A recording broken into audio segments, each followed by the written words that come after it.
continuación, Sin Rodeos. Estás viendo Extra TV.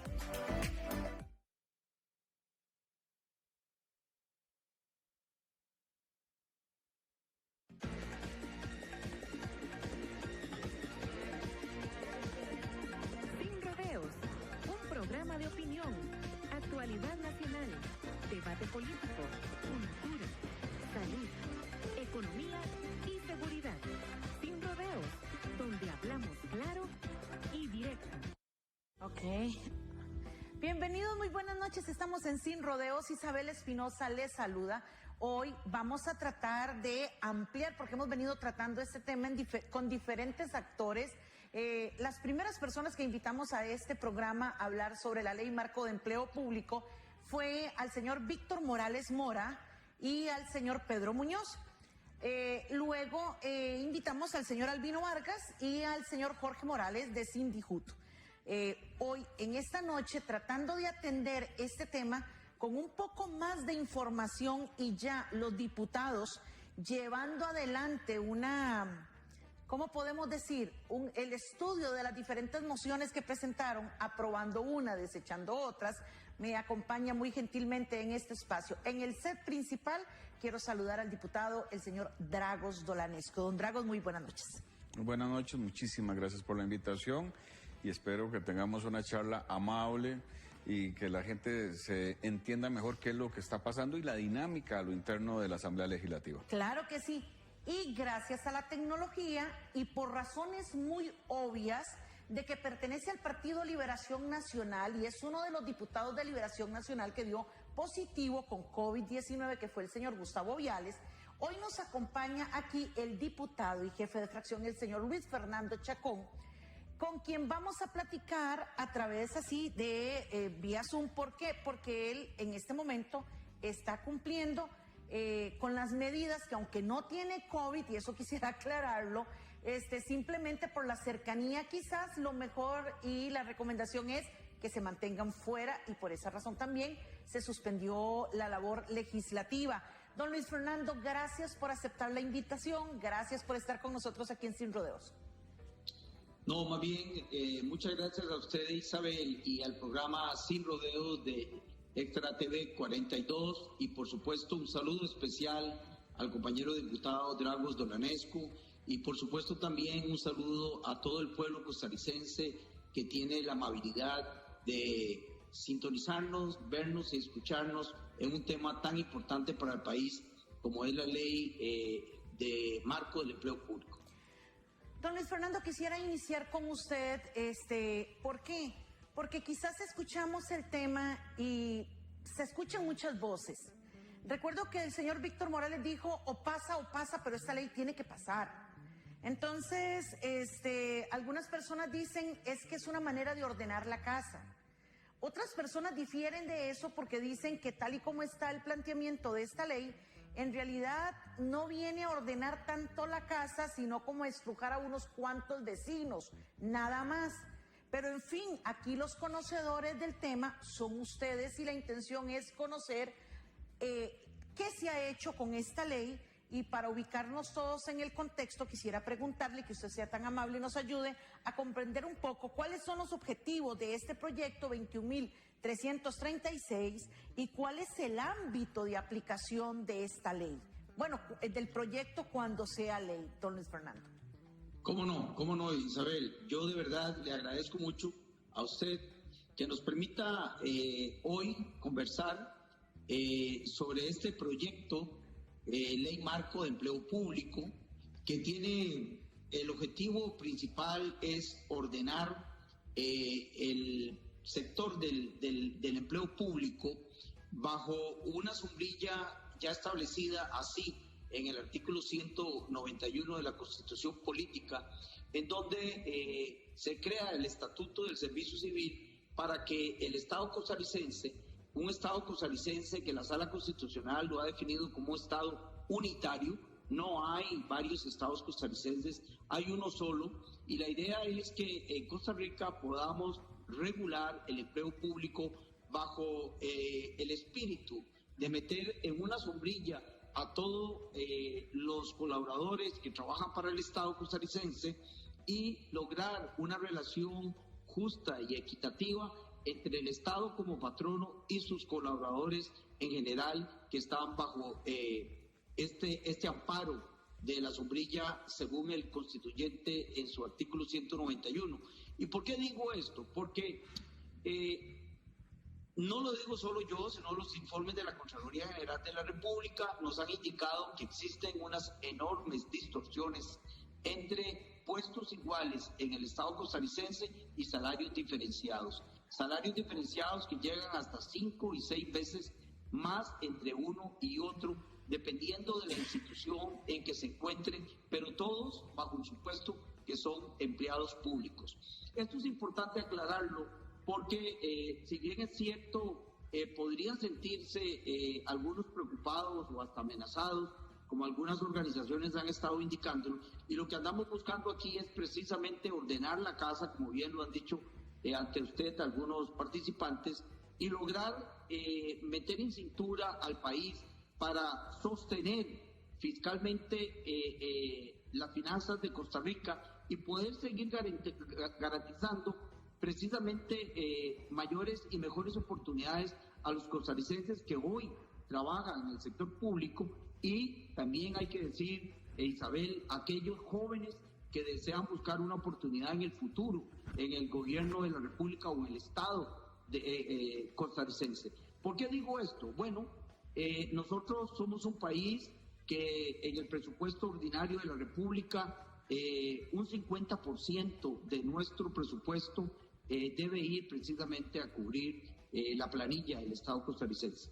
Y esto ha hecho que se dé una espiral exponencial hacia arriba, imparable, que lo ha convertido en una prácticamente insostenible fiscalmente. Y esto nos mete en un problema de déficit que nos tiene en una situación que no nos permite crecer y una situación en donde realmente si no ponemos orden en la casa, realmente podemos quedarnos sin casa, y al quedarnos sin casa vamos a quedarnos desamparados en todos los ámbitos de la calidad de vida que aspiramos los costarricenses, y uno de ellos es por supuesto el empleo. Me parece que este proyecto tiene 3 ejes fundamentales. Uno tiene que ver con la definición y resolver por la vía establecida así en el Parlamento de la República quién debe ser el rector del empleo público en Costa Rica. Y otro de los ejes importantes, y ahora los vamos a desarrollar cada uno, si ustedes lo permiten, establecer también el tema de la aplicación o no, de la legalidad o no de las convenciones colectivas, que debo adelantar que es un derecho constitucional que tenemos todos los trabajadores costarricenses. Pero también debemos decir que la misma Sala Constitucional ha declarado algunos puntos establecidos en diferentes negociaciones de convenciones colectivas, que algunas prerrogativas de estas son inconstitucionales porque hay un trato desigual precisamente entre trabajadores del empleo público que reciben estas prerrogativas y otros no.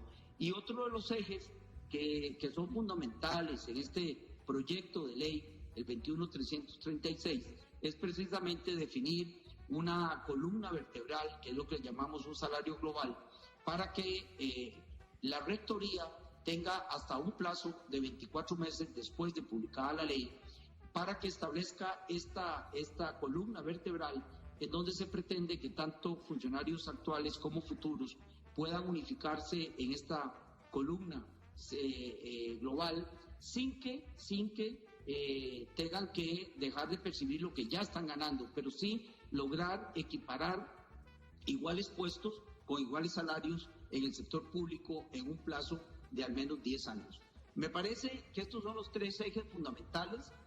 Hay algunos aspectos que se tienen que ir tocando, y debo permitirme en este primer tracto, Isabel, Dragos y costarricenses que nos están escuchando, que de acuerdo al procedimiento parlamentario, el proyecto de ley que fue presentado por el Ejecutivo recibió en el primer día, lo que llamamos el primer día del artículo 137, que es donde se le permite a las señoras y señores diputados presentar mociones para pretender modificar artículos, parte de artículos etcétera, etcétera, recibimos 302 mociones, de las cuales ya más de 200 fueron revisadas, como se indicaba, en esta semana que estamos terminando en la Comisión de Gobierno de Administración. Una vez que se concluyan la revisión de estas 302 mociones, aquellas que fueron aprobadas pues modificarán el texto actual y regresarán nuevamente al plenario legislativo.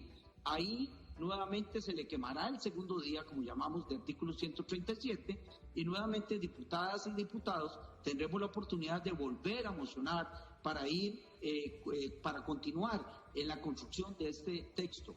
Una vez que finalmente sea revisado en Comisión de Gobierno y Administración, el proyecto regresará a plenario para su discusión final, votación, aprobación o no del proyecto bajo el expediente 21.336. Me parece que aquí lo que andamos buscando es todo lo contrario a lo que se dice. En vez de perjudicar al sector público, es tratar de fortalecerlo con igualdad de condiciones para todas y todos los costarricenses, y que se garantice una sostenibilidad fiscal en donde el Estado costarricense permita generar mayores y mejores oportunidades para todo el sector de producción y de trabajo costarricense. Bueno, don Luis Fernando, muchas personas, si estamos acostumbrados a que nos dicen que ninguno de los dedos de una mano son iguales. Correcto.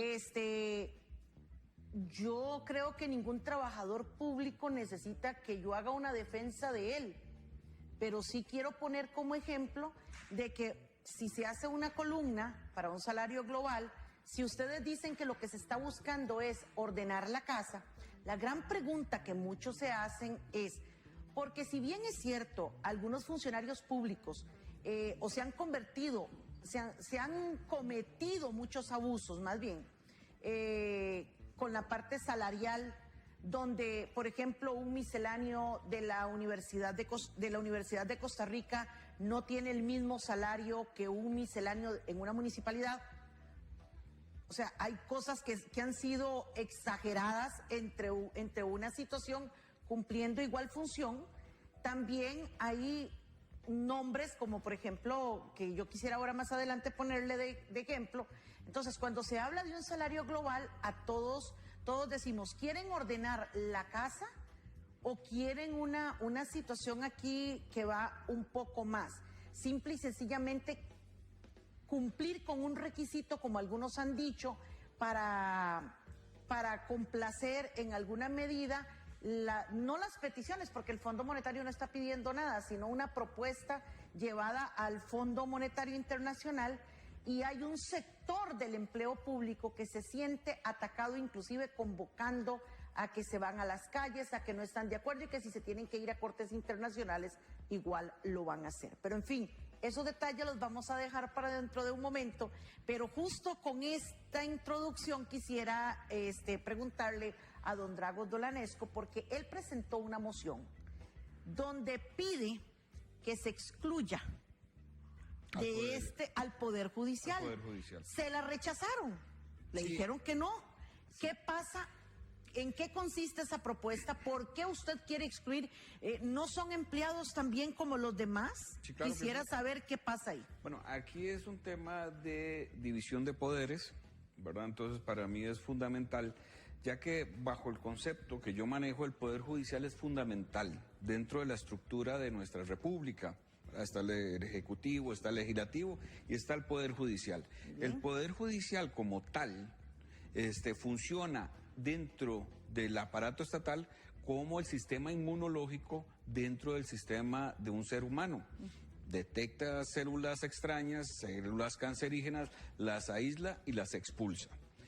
El Poder Judicial tiene que estar muy bien blindado, tiene que trabajar muy bien y tiene que tener total dependencia, inclusive en temas económicos, para que luego no puedan ser manipulados, porque ellos son los encargados, ya sea dentro de la sociedad o dentro del aparato estatal, de encontrar a aquellos individuos o aquellos grupos mafiosos en los cuales delinquen y van en contra del orden social, y entonces ocupamos sacarlos y ponerlos tras las rejas. Entonces, en un primer momento, la rectoría iba a caer sobre el Mideplan.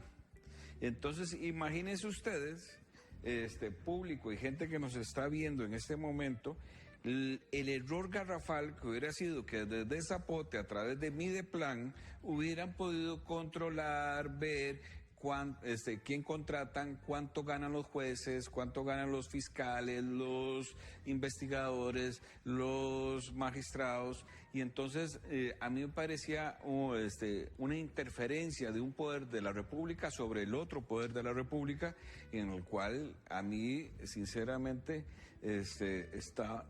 estoy totalmente en contra de esa interferencia. No porque yo esté ni defendiendo los pluses salariales, los 21 pluses salariales que tienen los empleados del Poder Judicial, como un medio salió sacándome en las páginas de su periódico, sino por el buen desarrollo de nuestra nación, como nos lo dejaron planteado nuestros padres constituyentes en el 49. Entonces, yo sé que no es perfecto nuestro Poder Judicial, ni el Ejecutivo ni el Legislativo, pero lo que queremos es que siga perfeccionándose.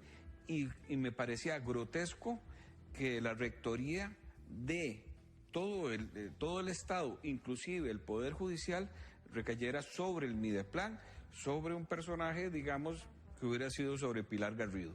Entonces, he ahí, dentro de las 302 mociones, solamente una moción puse. Yo soy miembro de la Comisión de Gobierno de Administración, tengo el placer de compartir con don Luis Fernando ahí en la comisión y de escuchar y estar en los debates. Es muy interesante todo lo que pasa. Y como dijo don Luis Fernando, este es el primer día de 137, aún nos faltan alrededor de 50 mociones de ver. Si no hubiéramos caído en pandemia, seguramente esta semana se hubieran hecho y ya hubiéramos entrado en el segundo día de 137. Don Dragos, ¿cree usted que esta ley atenta contra el principio de independencia funcional y administrativa de los poderes de la República? En ese momento, en ese principio, sí estaba atentando bajo mi criterio y que habían varios vicios de inconstitucionalidad. Pero a lo largo de las discusiones que hemos tenido, hubo una moción donde le quitamos al Mideplan la rectoría.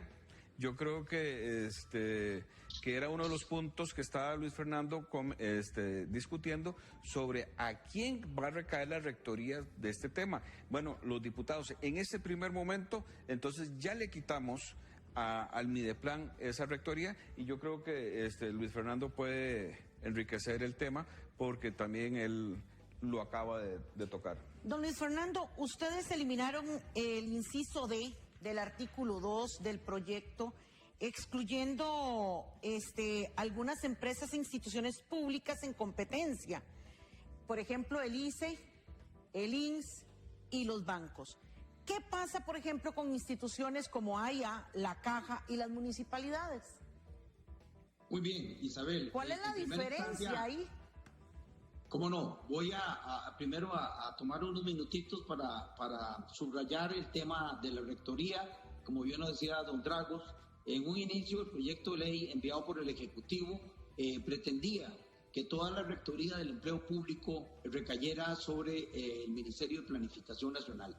Y esto fue algo que se discutió internamente en la comisión y la mayoría de los diputados que integramos la misma consideramos que esa rectoría no debe recaer en el Ministerio de Planificación. Y aquí hago un paréntesis.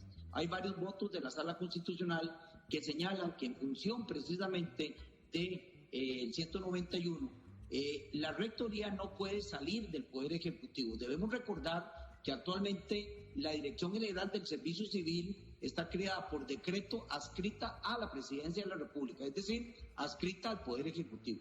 Entonces, nosotros consideramos que lo que debemos hacer es fortalecer la figura de la Dirección General del Servicio Civil, una figura que ha sido creada precisamente para que tenga una especialización en materia de la relación laboral entre el Estado y sus funcionarios. Esta institución ha ido de más a menos y todos los costarricenses que ya tenemos alguna edad la recordamos cuando estaba en sus mejores épocas, ¿verdad? Y ahora no. Ahora lo que pretendemos es que esta dirección retome fuerza, se revitalice y revise toda su funcionalidad para que se convierta en garante de esta relación entre Estado y sus colaboradores. Pero también estamos viendo que es necesario que dentro de la política de establecer las remuneraciones del Estado debe estar también otro participante importante como es la autoridad presupuestaria que nos garantice precisamente que la sostenibilidad fiscal del país se vaya a dar y que no haya nuevamente una serie de decisiones unilaterales tratadas sin considerar que el Estado debe pagarle a los costarricenses y que si no tiene dinero pues no va a tener cómo pagarle. Y la otra parte que hemos considerado importante es precisamente Mideplan. ¿Por qué Mideplan? Porque también Mideplan, de acuerdo a la política de Estado, debe trazar las políticas públicas. Bueno, una de las políticas públicas tiene que ser precisamente el empleo público, pero otro de los grandes componentes, y aquí es donde entro a su pregunta, Isabel, es precisamente que todas estas políticas no pueden ser de intervención hacia las instituciones, incluyendo las autónomas, incluyendo las estatales en competencia, que todas tienen sus departamentos de recursos humanos. Ellos se tienen que convertir en el gran músculo que desarrolle la política pública del empleo público. Entonces hay varios componentes que tienen que ver con el tema de rectoría, pero el gran generador de esa política tiene que ser la Dirección General del Servicio Civil. Ahora, ¿qué creo yo también, Isabel y Dragos y costarricenses que nos escuchan? Bueno, estamos todavía en construcción del proyecto. Todavía hay grandes diferencias entre instituciones que están en competencia real, ¿verdad?, que tienen que competir con otros, y otras instituciones del Estado que no necesariamente están en directa competencia, ¿verdad? Hay una diferencia notable entre el ICE y acueductos alcantarillados, por ejemplo. Hay una diferencia notable entre el mismo ICE y los bancos del Estado como el Banco Costa Rica y el Banco Nacional. Me parece que hay que buscar un equilibrio en donde no perdamos competitividad en el recurso humano de estas instituciones, pero que también, como yo se lo he expresado a algunas de estas instituciones, estas instituciones no pueden convertirse en un fin en sí mismas y perder de vista cuál es el objetivo de esta empresa pública estatal, que debe generar mejores condiciones en su área para beneficio de todos los costarricenses, y que las utilidades que vayan teniendo estas empresas no se las coman en sí mismos con una serie de pluses salariales y prerrogativas salariales que han generado una distorsión enorme en el mercado laboral público, sino que las conviertan en mejores alternativas para el desarrollo de todos los costarricenses. Don Luis Fernando, vea, tenemos que hacer un pequeño corte para poder continuar por la situación tecnológica. Pero sí hay varias consultas que aquí son, yo creo que cualquier televidente que esté y sea funcionario de acueductos o de la Caja Costarricense del Seguro Social, que en este momento es una prioridad, cualquier persona que trabaje en el gremio municipal en este momento, se puede preguntar, y yo le reitero la pregunta antes de hacer el corte. Claro. ¿Cuál es la diferencia que tiene el ICE, el INS y los bancos que no tiene acueductos y alcantarillados, que no tiene la Caja, que no tiene las municipalidades u otras instituciones? ¿Por qué? Porque si se trata de ordenar la casa, esto está exactamente como el combo fiscal, donde nos hablaron que era para todos y al final quedó para unos poquitos. El pago de impuestos para unos pocos. Entonces, este ordenamiento de casa, así como va, pareciera ser que va a recaer siempre, y como lo decimos popularmente, la cuerda se revienta por lo más débil. Pero en fin, yo quisiera escucharlo y saber qué es lo que sucede con estas instituciones. Escucharlos a ambos también, porque la señora Pilar Garrido, ministra de Planificación, dice que el quitarle la rectoría a Mideplan, en primer lugar, no le gustó. Segundo lugar, ahí puede ser inconstitucional eso, de manera de que también viene un enfrentamiento legal con el tema de la rectoría hacia el servicio civil, y atender también el tema del servicio civil, que si bien es cierto, usted dice que hay que fortalecerlo, habría que empezar desde el equipo humano y el equipo tecnológico, y vamos a ver si el país cuenta con el económico, con la parte económica ¿verdad? Y no seguir haciendo leyes sin presupuesto, sin contenido presupuestario. Vamos a la pausa y ya regresamos, don Luis Fernando y don Dragos.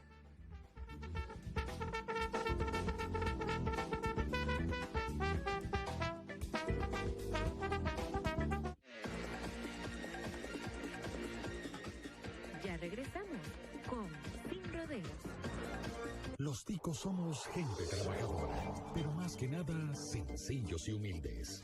Llevamos en la sangre esas ganas de hacer realidad nuestros sueños. Nos sentimos orgullosos de tener un país con una belleza única que nos rodea. Siempre tenemos una sonrisa que nos identifica como pura vida. Y también tenemos el mejor diario, Diario Extra, el que han elegido los costarricenses desde 1978. Diario Extra, el periódico de más venta en Costa Rica. Este y todos los miércoles, a partir de las 8 de la noche, acompañe a Isabel Espinosa en Sin Rodeos Municipal, un espacio dedicado a los gobiernos locales, por Extra TV.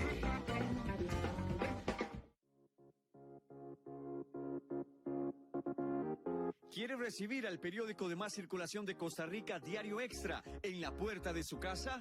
Solicítelo al 2547-9300, extensión 109. Le informamos las 24 horas, los 365 días del año. Diario Extra, el periódico de más venta en Costa Rica.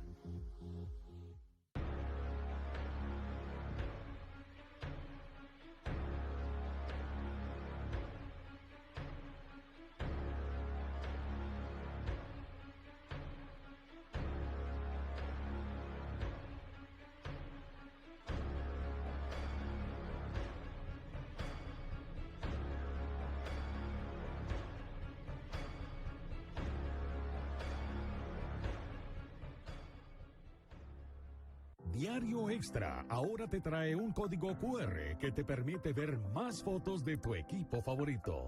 Lo primero es tener a mano Diario Extra. Buscas el código QR.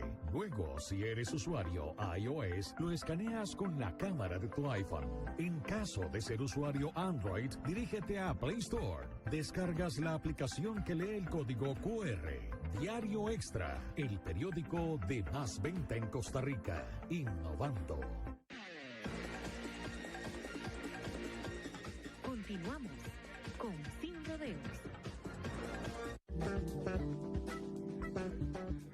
Muy bien, nosotros continuamos aquí en Sin Rodeos en esta noche con don Luis Fernando Chacón.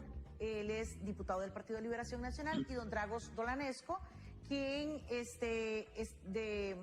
diputado independiente y con quien estamos tratando de atender el tema de la Ley Marco de Empleo Público y conocer en realidad de todas las mociones y todo lo que se ha venido trabajando durante esta semana, hacia dónde va. Y bueno, ellos toman la decisión, entre una de las tantas cosas con las que trabajaron fue quitarle la rectoría Mideplan como estaba establecido en el proyecto originalmente y pasarla al servicio civil. Pero previo a la pausa le decía que también toman la decisión de eliminar o sacar de esto al ICE, al INS y a los bancos. Entonces, de hecho, ya hay televidentes diciendo, ¿cómo que hicieron eso, verdad? Entonces, yo quisiera escuchar, don Luis Fernando, le mencionaba que aparentemente para hacer este tipo de cosas se requiere también de pensar en contenido presupuestario para fortalecer, en este caso, el servicio civil. Lo escucho, don Luis Fernando.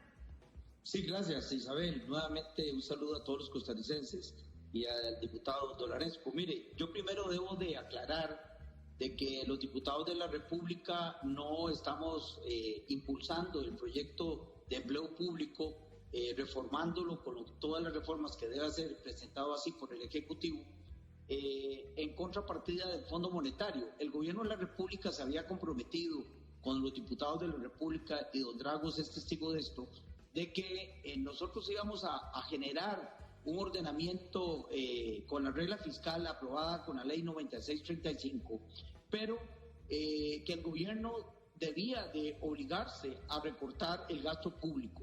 Si no, lo que teníamos en el país pues era un canasto donde el gobierno de la República, a través del impuesto de todos los costarricenses, recibía dinero, seguía metiéndolo en este canasto como agua, se le iba entre el canasto y no se podía saciar.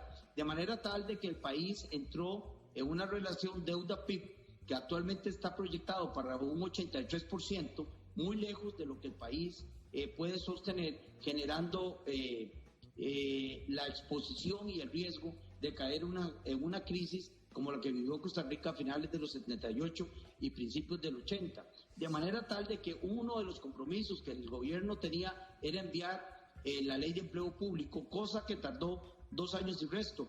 Don Drago sabe que en una primera iniciativa del gobierno de la República nos envió un proyecto que de manera mayoritaria, excepto un voto de un diputado del PAC, nosotros lo rechazamos en un principio, la primera iniciativa que había mandado el gobierno porque no tenía ni pies ni cabeza. Bueno, en esta segunda ocasión vamos avanzando con las mociones.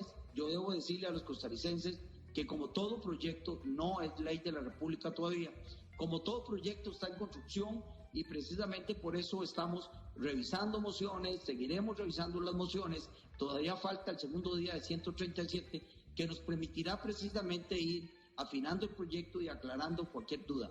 Parte de esto es seguir conversando con los sectores. Yo mismo me he comprometido con el sector municipal a tener varias reuniones la próxima semana para discutir con ellos y lo mismo me pongo a disposición de otros sectores como la Caja y como otras dependencias para que podamos conversar sobre cuál puede ser una diferencia entre un sector y otro. Pero debo aclarar lo siguiente, el proyecto establece 8 familias, Isabel, 8 familias. Claro que sí, ahora yo le voy a preguntar a usted por esas familias y cómo quedó, porque lo que sí quisiera es tratar de ver, ¿usted está de acuerdo en que se excluya al ICE, al INSS y a los bancos?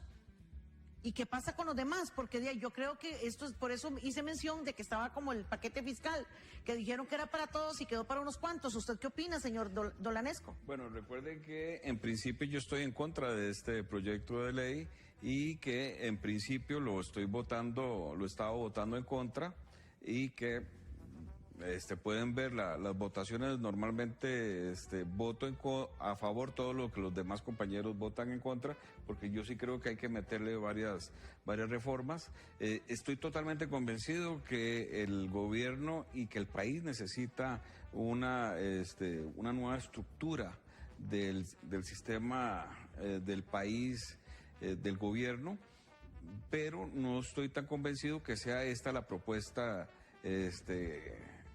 que mandó el gobierno. Los diputados y diputadas de la República, como siempre hemos estado haciendo, y Luis Fernando puede decir, muchísimas veces el gobierno manda proyectos, pero paupérrimos, y que se tienen que abocar todos los diputados a tratar de sacar totalmente cosas nuevas para salvar los proyectos de último momento. Voy a hacer una pregunta que se están haciendo algunos televidentes. Entran dentro de este paquete de ley marco de empleo público con salario global los funcionarios legislativos, los funcionarios del Ejecutivo, los judiciales, autónomas y todo aquello que sea del servicio público, o ya empezando a abrir el portillo de hacer diferencias con unos cuantos, se van a venir otros. ¿Cómo va a quedar esto? Es que digamos, yo tengo mis dudas. Hasta este momento entra todo el mundo. Lo que no tengo muy claro es también si las universidades, si las instituciones autónomas y semiautónomas van a aceptar ese proyecto, porque a ellas constitucionalmente les entran los fondos separados y tienen otro manejo totalmente del dinero. Entonces yo creo que ahí es donde podría ser que se nos caiga este proyecto. Don Luis Fernando. Mire, el proyecto establece 8 familias y voy a permitirme adelante con las 8 familias. 8 familias en donde precisamente las 8 familias deben de cubrir a todo el sector público, sin excepción. En la primera familia tienen que entrar todas aquellas plazas que no tengan que ver con un tema de especialidad como es el área médica, por ejemplo, o los ejecutores y hacedores de justicia, que son los jueces. Pero, por ejemplo, una cosa es el juez que tiene que resolver, y ahí tiene que ver, y aquí entramos ya en lo que podría ser la independencia del Poder Judicial, por ejemplo, o la autonomía universitaria. La autonomía universitaria tiene que ver con la libertad de cátedra, no tiene que ver con los salarios, tiene que ver con la libertad de cátedra. Entonces, hay una familia que tiene que ver con la docencia y ahí entran las universidades en protección a la libertad de cátedra, pero todos los funcionarios que tengan que entrar en la primera familia, pues van a estar igual, estén en una universidad, estén en el Poder Judicial, en el Poder Ejecutivo o en el Poder Legislativo. Todos van a esta familia, técnicos, misceláneos, choferes, asesores, todos van en esa primera familia. Los hacedores de justicia, que son los jueces, pues tienen la libertad precisamente y la protección, como decía don Dragos, para que puedan ejercer la justicia sin ninguna cuestión.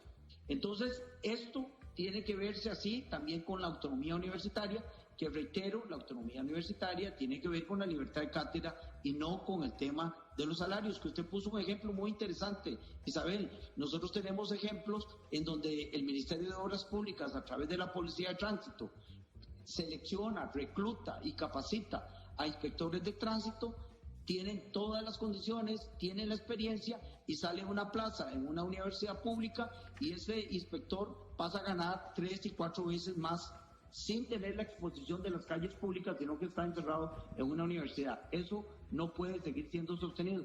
¿De dónde vienen los recursos de la universidad? Vienen de todos los costarricenses. ¿De dónde vienen los recursos de todas las instituciones autónomas? Vienen de todos los costarricenses. Entonces, lo que andamos buscando es un ordenamiento de todo el sector público, pero bien demarcado por familias, precisamente para defender la autonomía que es creada por ley orgánica para cada una de ellas, pero sin romper lo que establece el 191 constitucional, que es la gran sombrilla que debe meter a todos los trabajadores bajo el principio de justicia y equidad en todo el sector, entendiendo que todos los costarricenses que estamos en el sector público tenemos un único patrono, y el patrono es el Estado, y el Estado genera los recursos a través de lo que da la contribución todos los costarricenses con sus impuestos. Quisiera que ustedes, por favor, nos expliquen un poquito ese tema del salario global o salario único. ¿Por qué? Porque así como venimos hablando, por ejemplo, en la policía, una cosa es un policía de la fuerza pública, otro penitenciario, otro de tránsito y otro municipal. Son diferentes tipos de policías, otra de la policía fiscal, policías migratorias. De turismo. Exactamente, o sea, ahí va, Claro, vamos, claro. son diferentes policías. Yo quisiera ¿Cómo no? saber qué van a hacer ustedes. No es lo mismo, y quiero ser muy honesta, no es lo mismo ser una secretaria o un secretario en el Poder Judicial que ser secretaria o secretario en un consejo municipal o serlo en el Ejecutivo. Se van a clasificar y a meter a todos por igual, simplemente el hecho de decir, secretario, usted gana tanto. O sea, ¿qué quieren ustedes? Y aquí quisiera que por favor nos ayuden a entender, porque cuando se habla de salario único, salario global, yo me pregunto qué van a hacer con los policías, qué van a hacer con la gente que de una u otra forma, aunque tengan el mismo título, sus funciones son muy diferentes. Claro, si me permite, Isabel, y mi querido compañero Dragos, adelantarme un poquito en la respuesta. Mire, la filosofía que se presenta con la columna vertebral del salario global, lo que se pretende es establecer salarios iguales para condiciones iguales. Y pongamos mucho cuidado con esto, porque ustedes mismos están diciendo que hay policías de policías, por supuesto. Entonces hay que aclararle a todos los costarricenses que es imposible que exista para todos los policías un salario único. Lo que hay es que por puesto se establecen bandas. Lo que hay son bandas, es decir, un salario que va en un extremo mínimo dentro de la banda y un salario máximo dentro de la banda, pero hay varios intermedios que dependerán de la función. Siendo policía, hay una diferenciación en sus responsabilidades, porque así lo establecen sus funciones precisamente. Pero téngalo por seguro que dentro de esa función que le corresponde, si hay otro igual en otra institución, pues van a ganar exactamente lo mismo. Reitero, el salario global no puede ser punto único para todas las plazas. Para cada una de las plazas dentro de cada familia deberá de haber un rango de máximos y mínimos que le permita a las administraciones de recursos humanos de las instituciones definir cuál es las diferencias que existen para cada puesto en relación a la columna general. Okay. Yo aquí, ya que estabas tocando el tema de los oficiales de seguridad, ¿usted sabe cuánto lo que gana el oficial de seguridad de la UCR que anda cuidando el perimetraje de ese Vaticano que está dentro del Estado costarricense, que es la Universidad de Costa Rica o la UNA? ¿Usted sabe más o menos el...? Diga usted. Bueno, ese grupo de gente gana casi alrededor de 3 millones de colones al mes. O sea, es totalmente desproporcionado a los 500,000 cogolones que gana un oficial de la fuerza pública, que yo creo que se expone muchísimo más que el que trabaja en la Universidad de Costa Rica, que me imagino que lo que más que tendrá que cuidar será a los muchachos que no se jalen ninguna torta cuando salen de la calle de la amargura. Pero me parece que es totalmente desproporcionado. Según entiendo, por ahí oí que también van a durar alrededor de 12 años en poder llegar y equilibrar todos los salarios para tratar de llegar a unificarlos. Un proceso bastante largo, bastante complicado, a ver cómo sale, si es que se termina aprobando este proyecto de ley. Sí. Definitivamente, bueno, las personas ya, dice, y los jefes de esas familias seguros son intocables, dice, por la ley de empleo público, dice don Carlos Salguero, ¿verdad? Ya las personas en redes sociales están emitiendo sus criterios. Don Rafael Ángel Guillén dice, el Poder Judicial no puede debilitarse porque los delincuentes quedarán a la libre y eso quieren hacer los mafiosos. O sea, aquí hay una serie de situaciones que se podrían prestar porque si ya ustedes abren, un portillo como el que están abriendo con los bancos y el INSS y el ICE, créanme que aquí empieza a venirse una serie de actores más y lo que yo quisiera ver es qué va a quedar de ese proyecto que ustedes pretenden hacer ley de la República. No, y a mí me preocupa mucho el Poder Judicial porque podría ser que disminuya lo que ganen los jueces, entonces muchos jueces buenos van a tener que pasar al sector privado o se disminuiría la capacidad adquisitiva, podrían ser tentados. Por eso es que yo toqué muy finamente el tema del Poder Judicial, por eso es que... Sin embargo, le rechazaron su moción. Aquí, por ejemplo, hay otra de las grandes preguntas que yo quisiera hacerles. ¿Está preparado el Estado costarricense, económicamente hablando, que, por ejemplo, si algunas personas si toman estas decisiones y se modifican las condiciones laborales, no podría terminar esto en una serie de denuncias, aún denuncias internacionales, de personas alegando sus derechos adquiridos, consolidados, y que al final podría generar un mayor costo para los costarricenses, porque aquí es muy fácil decir demando al Estado, pero al fin y al cabo esas demandas las pagamos nosotros, no son ustedes quienes toman las decisiones en la Asamblea Legislativa o en el Ejecutivo. Al fin y al cabo somos el pueblo de Costa Rica quienes pagamos esa situación. Muy bien, Isabel, muy buena pregunta, y precisamente ese es posiblemente el núcleo de todo esto. Quienes pagamos los salarios del sector público somos todos los costarricenses, y el sector público representa un 15% de la fuerza laboral total, y me parece que es ahí donde nosotros debemos ordenar la casa, porque si no, no solo vamos a tener que seguir pagándole, sino que va a llegar el momento, como estamos ahora, en que el Estado costarricense no va a poder pagar y va a tener que generar reducciones forzosas de empleo público, que es lo que hemos estado defendiendo que no se dé. Lo que queremos es que se dé una justicia en el sector del empleo público que nos garantice sostenerlo en el tiempo y que no entremos precisamente, como han hecho otros países del mundo, que han tenido que reducir forzosamente el aparato estatal. Me parece que aquí hay que aclarar que en ningún momento ningún funcionario actual va a perder ninguno de sus derechos, o sea, a ningún trabajador se le puede tocar su salario. Lo que vamos a regular es de aquí en adelante cómo se van a dar las remuneraciones y los ajustes de salario en función del costo de vida, de inflación, y no de prerrogativas y de privilegios que se logran a través de negociaciones colectivas entre una institución y sus trabajadores, a diferencia de otra institución y sus trabajadores.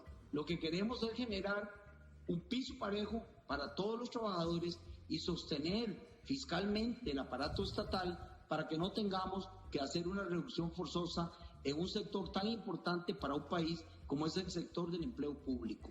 Eso es lo que estamos tratando. Estamos en construcción, yo reitero, yo estoy absolutamente abierto a escuchar sugerencias porque este proyecto aún es proyecto y aún no es ley de la República. Están preguntando los televidentes que por qué no se aprobó la moción que presentó el señor Dolanesco con el tema de el Poder Judicial. ¿Por qué dijeron que no?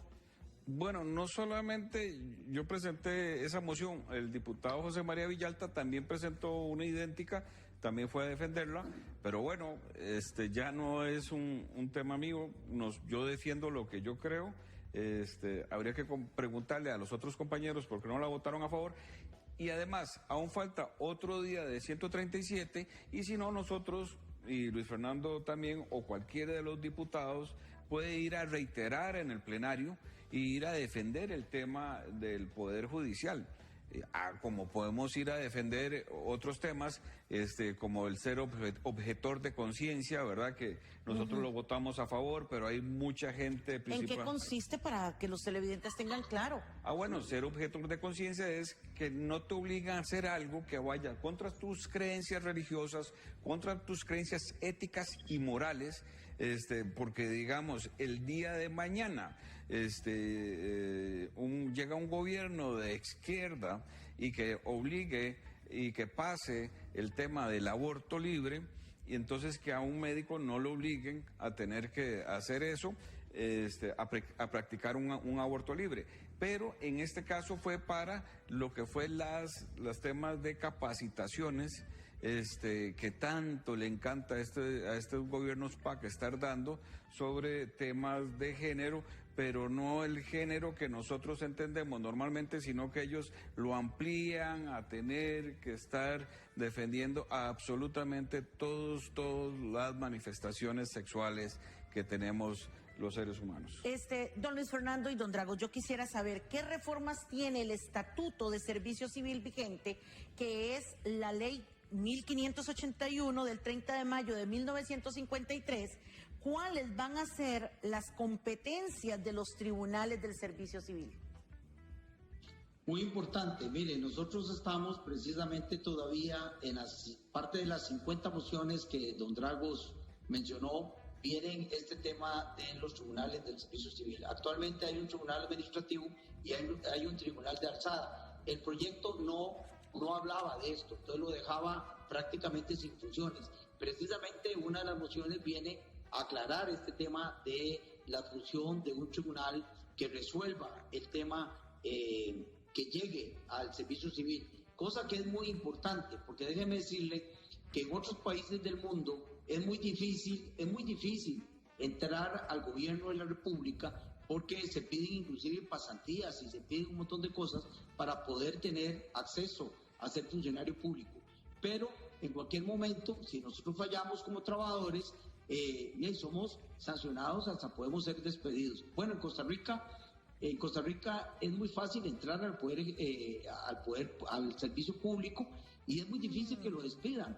Y déjeme decirle que ahí es donde a veces los costarricenses que tienen la oportunidad de ser empleado público pierden la perspectiva, porque es un privilegio ser empleado público y es un honor trabajar para el país que uno vive, pero muchas veces, yo no digo que todos, porque yo debo reconocer que hay funcionarios públicos extraordinarios que tienen la camiseta puesta con su institución, con su función y también con su país, pero hay otros funcionarios públicos que, como saben que ya les llega su cheque cada 15 días, no tienen que preocuparse para hacer más de lo que corresponde, y yo diría que una milla más para servirle a los costarricenses. Muchas veces llegan costarricenses que pagan sus derechos, que pagan sus servicios médicos, que pagan a los servicios municipales y son tratados de una manera no de recibo, olvidándose estos funcionarios que quien está llegando a pedir su servicio es precisamente el costarricense que está pagándole el salario a ellos. Bueno, lo que queremos es que realmente estemos con las condiciones necesarias para que todo lo que es el empleo público se ordene de una vez por todas en Costa Rica. Y precisamente garantizarle también, Isabel, costarricenses que nos están escuchando, la oportunidad a esta persona joven que se ha capacitado, que ha estudiado y que quiere aspirar a entrar al empleo público y no hay condiciones para hacerlo. Me parece que Costa Rica debe de ordenar ese tema para poder seguir teniendo el servicio público mejorado que nos hizo grandes en esta Segunda República. Don Dragos, ¿cómo van a ser las evaluaciones de desempeño? Honestamente he escuchado a algunas personas si tienen miedo de que un jefe los califique inferior a 70 y los despida. Algunos creen que este tipo de evaluaciones se presta para acoso laboral y persecución política. Sí. ¿Cómo va a quedar esto dentro de esta ley? Sí, yo también he escuchado esas críticas, ¿verdad?, de lo peligroso que puede ser estas evaluaciones, quiénes los van a terminar evaluando, cuántas veces, qué personas, si usted le cae mal a su jefe, o te cambian el jefe, ¿verdad? O que venga de un partido diferente o que tenga... Sí, de hecho hay personas que se han pensionado y se han ido para sus casas producto de la presión que han sentido también. Sí, por eso. Entonces es un tema que a mí también me preocupa bajo esa tesitura, porque ya mucha gente me ha expresado que se podría prestar para acoso, para persecución, para echar a la gente. Entonces, estoy totalmente de acuerdo. Hay maravillosos empleados públicos que hacen un trabajo maravilloso, que se esfuerzan, que trabajan, que se sudan la camiseta, que hacen muy bien su trabajo. Hay otros que no lo hacen tanto. Y por eso es que tenemos que ver cómo equilibramos la balanza para que esa evaluación no sea solamente del jefe inmediato, sino también para que si se llega a pasar esta ley, sino también que entren otros actores a medir si realmente es que no hace bien su trabajo o si no es que están entrando otros temas ahí a relucir de relaciones humanas. En un minuto, don Luis Fernando, un minuto, ¿por qué? Porque nos tenemos que ir, pero ¿por qué eliminaron los permisos no remunerados, las licencias de maternidad y los permisos de paternidad no remunerados? Que quede claro. No, eso no ha sido eliminado, Isabel, todo lo contrario. Lo que se pretendía con algunas mociones, quiero decirle a todos los costarricenses, sobre todo a las mujeres costarricenses que laboran en el sector público, que en ningún momento se ha quitado la licencia de maternidad que existe hoy. Lo que quería era ampliarse hasta 2 y 3 meses más con goce salarial, y también se pretendía que se diera una licencia a los padres, a los que somos padres de familia, cuando nace un hijo nuestro. Bueno, esa reforma de ampliar y darle licencia pagada a los padres fue la que no se aprobó, porque precisamente le costaría al país aproximadamente 71.000 millones de colones al año. Esas son las estimaciones que dio Planificación. En ningún momento se está quitando las licencias, y sí hay mociones que se aprobaron para darle una licencia a los padres, pero no remunerada, o sea, un permiso especial. Por eso yo estoy aclarando no remunerada, no estoy diciendo que les quitaron las licencias, estoy diciendo no remuneradas, o sea... A los padres. Sí, y dice que tenían unos permisos para cuando había una persona con problemas en fase terminal en la familia, les daban permisos no remunerados, que eso aparentemente se dice que también lo quitaron, y la gente está diciendo que... No, Isabel, mire, ¿eso no lo han quitado? Hoy actualmente, y los costarricenses que trabajan en el sector público lo saben, todas las instituciones del Estado costarricense, en todos los poderes, tanto ejecutivo, legislativo como judicial, y en las mismas autónomas, tienen un reglamento autónomo de funcionamiento para su recurso humano.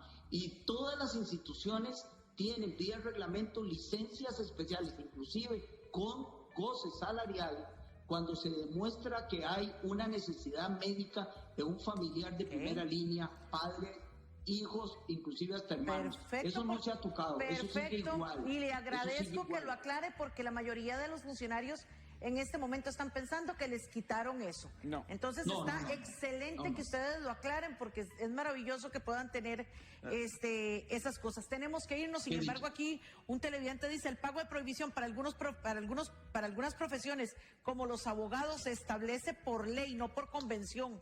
¿Cómo quedaría ese plus? Y las anualidades, ¿cómo queda? Isabel, ya eso al costarricense que nos hace la consulta, eso ya se estableció en la ley 9635 y no se toca en empleo público. Eso está establecido, los porcentajes actualizados para los funcionarios que aplican prohibición, ya está establecido en la 9635. Don Luis Fernando y don Dragos y televidentes, seguiremos dándole seguimiento a este tema hasta ver qué va a salir de la Asamblea Legislativa de esta ley marco de empleo público. Pero muchísimas gracias a ustedes por compartir con nosotros, por ayudarnos a aclarar algunas de las cosas, y ojalá que todos podamos entender que si se ordena la casa, que sea para todos y no para unos cuantos. Don Dragos, mil gracias. Mil gracias, don Luis Fernando, a ustedes televidentes, y la próxima semana, si Dios lo permite, aquí martes 8 de la noche los esperamos con un programa más de Sin Rodeos. Que pasen muy bien.